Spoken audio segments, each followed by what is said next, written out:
Trevor Lawrence has signed a new contract worth $275 million. He is now the highest paid quarterback in the NFL on a yearly basis, $55 million. Now, I got to talk about this. I mean, this is absurd, what I'm seeing, what I'm hearing. So I want to break it down. Jaguars fans are not going to like this. Now, I was going to go to NFL Live and see their reaction to it, but somehow, the fellas and folks over at ESPN decided, you know what? Biggest contract in the NFL, setting the new standard for quarterbacks, how they're getting paid. They don't even have video on it. They said, you know what? Not going to talk about it. Let's talk about the Falcons' $300,000 fine. Let's talk about the Tom Brady Patriots Hall of Fame. So I've got to go to Mike Florio to get some talk on this. So we're going to do this, and I want to show you all a crazy statistical comparison. Comparing Trevor Lawrence's first 50 games to a couple other quarterbacks who certainly don't deserve $275 million. Daniel Jones looks like Michael Vick compared to Trevor Lawrence. And they call it a deadline-driven business, and that's a mantra we hear whenever a deal gets done right up against some real or artificial deadline. There's no deadline here. They still have weeks to go until the start of training camp if that was the deadline. But, sometimes, and I applaud the two sides who can get past the negotiating game and just say, let's get this done. Damn, I bet it was easy for Trevor Lawrence's side. He got $275 million for being a scrub. $275 million. Again, $10 million more a year than Patrick Mahomes. The same amount of money as Joe Burrow per year. So for Trevor Lawrence, what negotiations? He probably got the offer and was like, oh my God, did they get my stats confused with somebody else? They're offering me $275 million. I came into this meeting thinking I was going to get released. Damn. Yeah, we'll sign on the dotted line. Let's get this done. We're adults here. I'll go toward my bottom line, and I'll trust that you'll go toward your bottom line and not drag your feet until we get to a deadline, and then you try to pull me off my bottom line. That's where the reticence comes from, to go to your bottom line in advance of a deadline. You get there early. When the deadline arrives, they're going to try to get a little more out of you. I prefer a more self-aware negotiation where they say, we just want to get this done now. Let's not play games. Let's not try to screw each other on this. Let's get this done. Well, let's not try and screw each other on this. Trevor Lawrence screwed the Jaguars.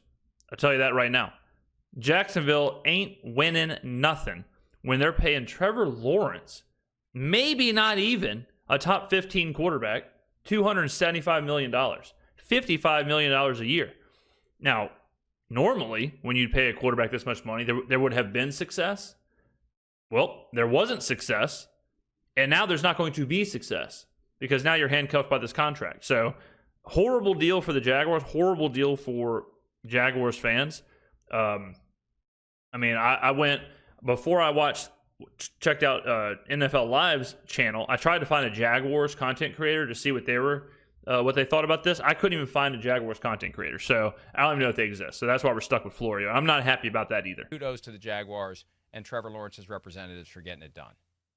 Well, and Mike, as we always know, the sooner you get these done, the better it is for the team because the price is only going to go up. And I know we're going to talk about other quarterbacks a little bit later. Are we going to talk about if he deserves the money?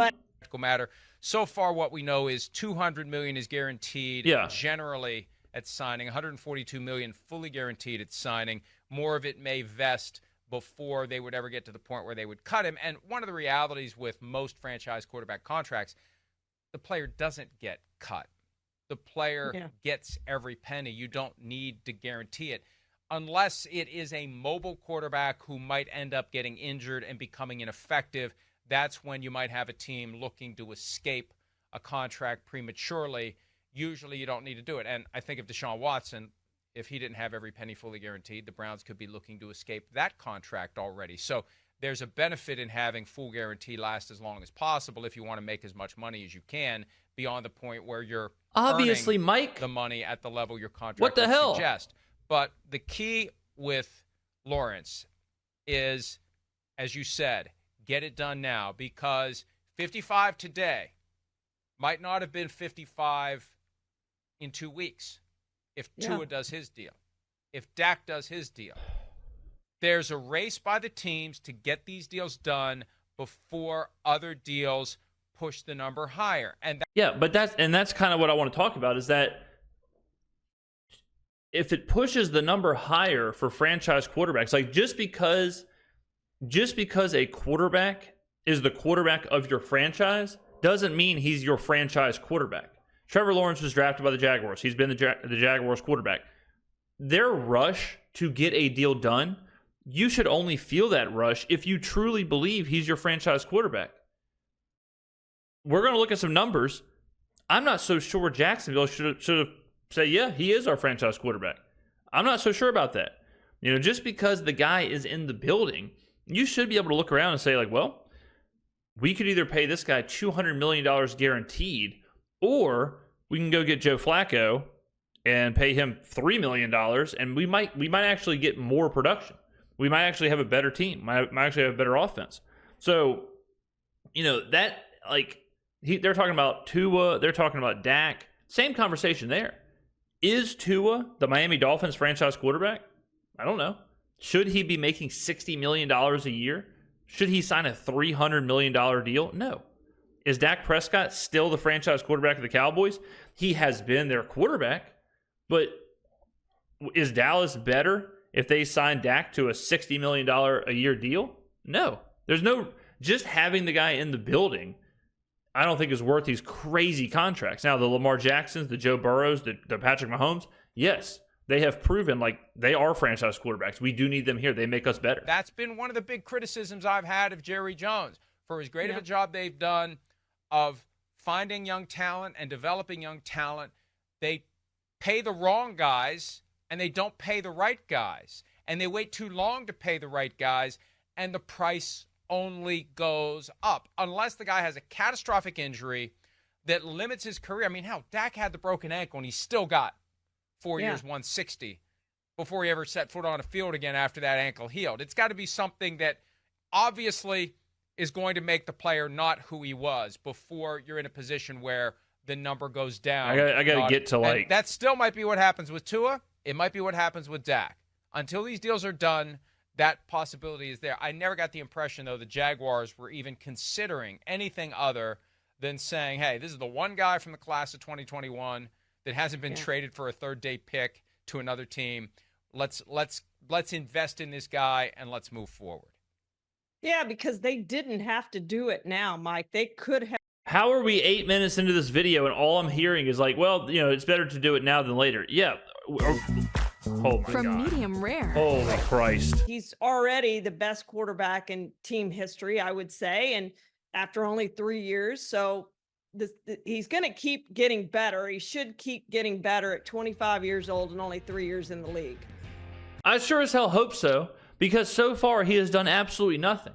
And I'm not totally sure David Garrard wasn't a better quarterback. I'll tell you that right now. I mean, like, let's just go straight to the stats. I can't look at this anymore.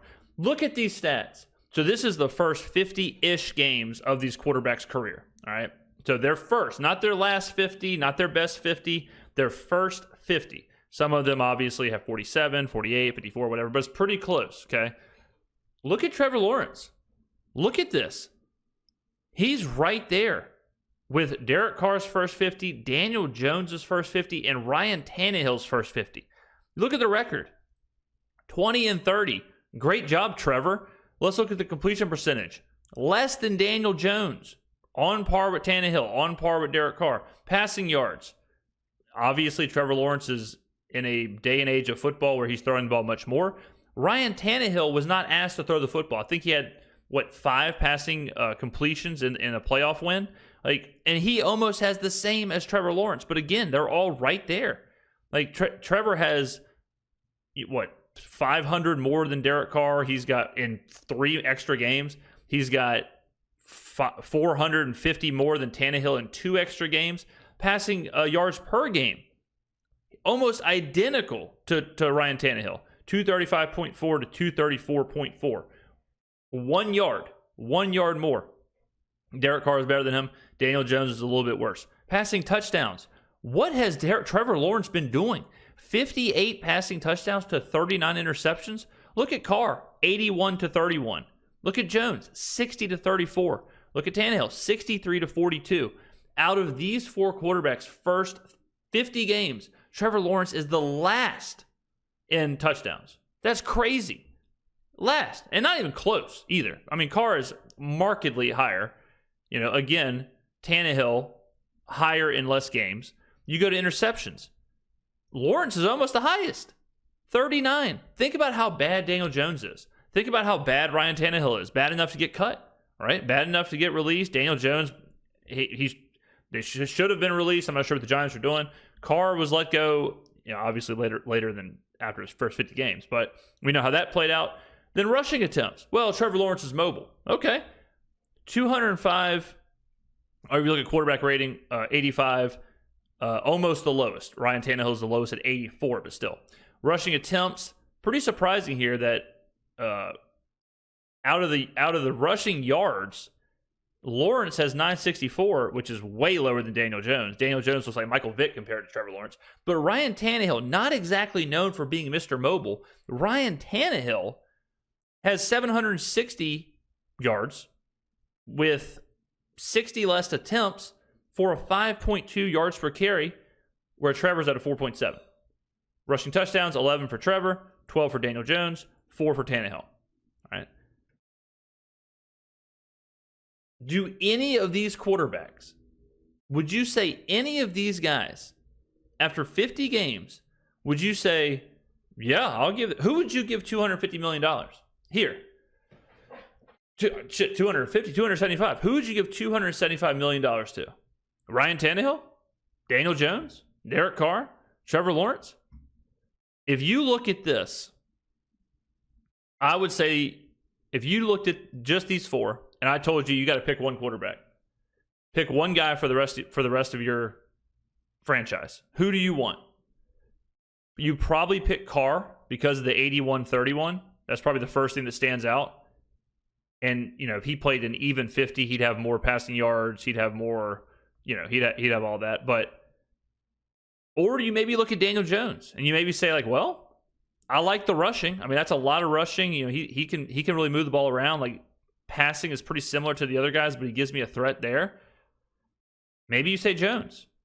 But I don't see any world where you look at Trevor Lawrence's numbers and say, yeah, out of these 4 cats, I'll take him. Yeah. Ladies and gentlemen, let me tell you what this shows you. This shows you that being 6'6", being a heralded college player, being a number 1 overall pick, all that stuff, this shows you that that's what matters. Being high on the ESPN player index, having a strong media narrative, and a lazy franchise, this is what happens. Where people believe Trevor Lawrence is good enough to be a $275 million, $200 million guaranteed quarterback.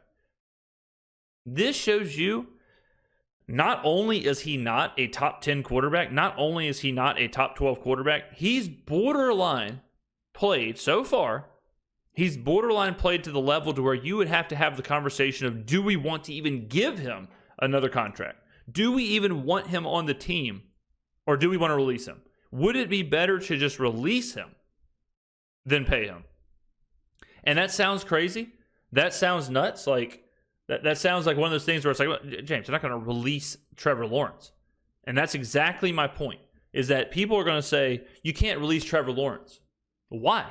Because in your mind, you've been told he's a great quarterback. You've been told he is that guy. You've been told he's a franchise quarterback. He's a generational talent. You've been told all this stuff.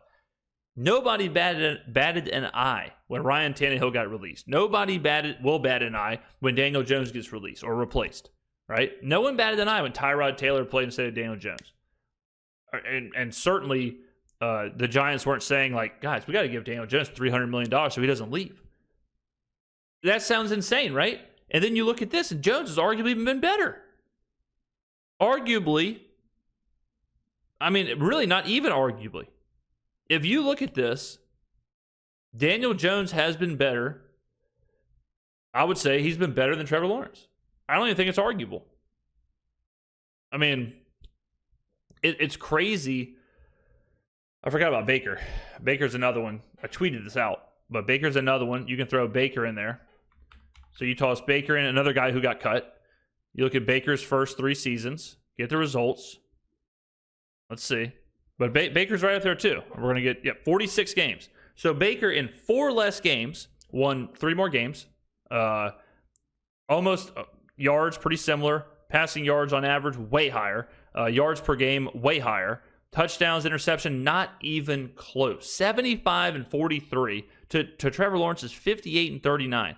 Quarterback rating, higher. I mean, you look at this. Look at this.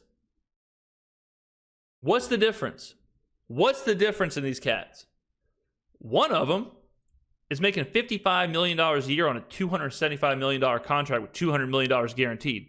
The other 4 were cut or released or traded or soon to be cut, released, or traded or benched. That's the difference. And it's completely propped up by a narrative. It's completely propped up by the media. And it's unbelievable. It's unbelievable that the Jacksonville Jaguars front office fell for it. The Jacksonville Jaguars might as well go get Dan Orlovsky and Swagoo and let them be the general managers. Because I guess they just turn on ESPN and they just say, well, let's see what they're saying about Trevor Lawrence. They say he's a top 8 quarterback. Damn, we gotta extend this guy. But what, you don't hear that narrative about Carr. You've never heard that narrative about Baker Mayfield. You've never heard that narrative about Daniel Jones or Ryan Tannehill. Why? Because they didn't go to Clemson? They didn't win national championships? They didn't beat Alabama? They don't have long hair? They're not in Head and Shoulder commercials? Because it sure as hell isn't anything to do with on the field. It sure as hell isn't, well, Daniel Jones doesn't have blank amount of touchdowns. Yeah, he does. Well, Ryan Tannehill threw interceptions. Well, look, Trevor Lawrence. Well, Baker Mayfield he went 23 and 22. Baker Mayfield is the only one out of these 5 to have a winning record. Trevor Lawrence is 20 and 30. 20 and 30. I mean, and it's not like he hasn't had weapons. Like Travis Etienne, Calvin Ridley. I mean, he's had players. He wasn't saddled with Greg Kitchens. Or what was his name? Greg Kitchens? Freddie Kitchens? Freddie Kitchens. He wasn't saddled with him as a coach like Baker Mayfield. I mean, I don't know. I just do not get it. And then we go here to Florio, and we're 8 minutes and 45 seconds into this video, and all they're talking about is great job by the Jaguars that they got the job done. Got some more security that you're going to be here, and then they got rid of him. Yeah. So they've really only had a very, very small handful of guys over the years. Brunell and Garrard, the 2 you mentioned. How long was Leftwich there? Was Leftwich there? Oh, my God. Am I where before hiatus? And then last year, he got banged up a little bit. The offensive line, this is something Chris has pointed out, the offensive line wasn't nearly as good as it's been in the past. So they see top of the market franchise quarterback potential from Trevor Lawrence, and they're willing to make the investment. And, again, for every team that considers why are we giving this much money to the quarterback, you got to ask yourself, what's your alternative? And your alternative is a bunch of bad quarterbacks that the Jaguars have had over the years. Yeah, Byron Leftwich, by the way, thank you, Gary, was first 4 seasons in Jacksonville. He's 24-20 as a starter, which in Jacksonville actually has been. Yeah, let's look at that. Let's throw them in there. Let's throw in Byron Leftwich. Whatever. We can just keep tossing people in here. Let's see. Byron Leftwich's first 3 seasons. Let's see how many games he played. You never know when players start. You don't want to. Leftwich in 40 games. In 40 games, Leftwich goes 21-17. Pretty impressive. So let's tack on another season to get Leftwich up to 50-ish games. Somewhere in there. Again, back then. So 46. So relatively close. In his first 46 games. All right, so he had 4 less games, and it was a different era, obviously. But he goes 24-20, 9,000 yards. I mean, he almost had more touchdowns than Trevor Lawrence. He might, if we tack on the 4 extra games, he probably does have more. And I mean, it's crazy. It's crazy. And like Florio said, well, what's your other option? If you don't pay Trevor Lawrence $300 million, like what's the other option? But they didn't say that about Ryan Tannehill. They didn't say, well, if you don't pay Ryan Tannehill, $275 million, like what else are you gonna do?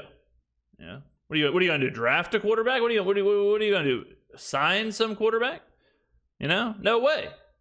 You got to pay Trevor Lawrence. I think it's crazy. I think the deal is nuts. I think it's one of the worst contracts ever. One of the most overpaid contracts ever. I mean, it shows you, ladies and gentlemen, how strong narratives can be. I feel bad for Jaguars fans. I really do. Because you can't win with a contract like this. They rushed to overpay a guy that they arguably shouldn't have even extended. Real bad stuff. Real bad stuff. Let me know in the comments below what you think, especially if you're a Jaguars fan. Were you surprised to see the comparison?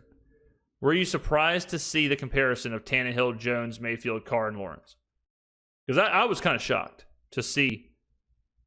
Tannehill is shocking. Jones is shocking. But the 58 touchdowns, the 39 picks, it's just, no way you cut it. There's no way you can cut it. What if you get, like, good players? What if you get, like, stud players? Like, what is Joe Burrow doing? What do those numbers look like? And we know Burrow was hurt, so his games are going to be a little off. Let's take Daniel Jones out of there. Like, who's somebody else? Like, Mahomes is obviously a different level. Let's go Josh Allen. Josh Allen had a couple bad years to start. Let's see what their game played are like. Yeah, there's a difference, ladies and gentlemen. There's a difference in these guys. There is a difference. Which one does not belong? Damn. Jeez. Which one does not belong? I don't think Lamar didn't play right away. All right, there you go. Which one of these cats? Oh my God.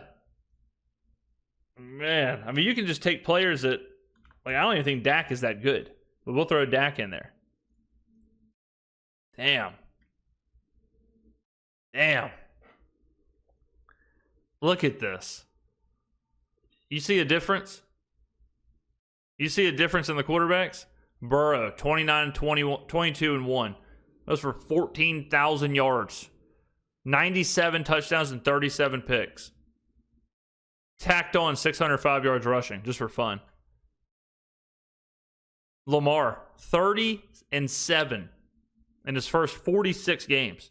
Trevor Lawrence may never win 30 games. 30-7. Some 68 touchdowns and 18 picks. He only threw for 7,000 yards. And he is dwarfing Trevor Lawrence. And that's not even, obviously the rushing is insane. Josh Allen.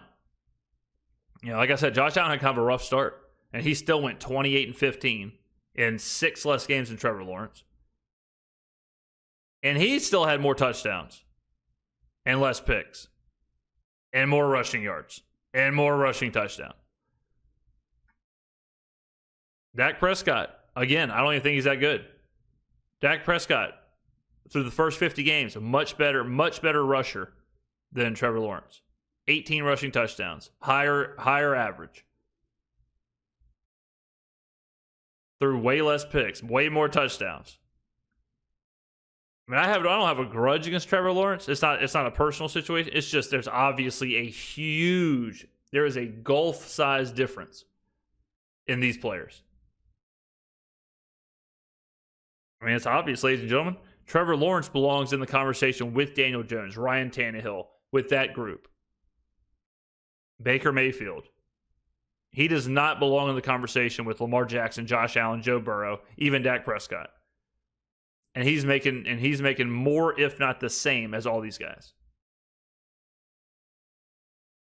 97 touchdowns for Burrow in his first 52 games. Trevor Lawrence will have to play 6 seasons at his current pace to be ahead of Burrow's 97 touchdowns.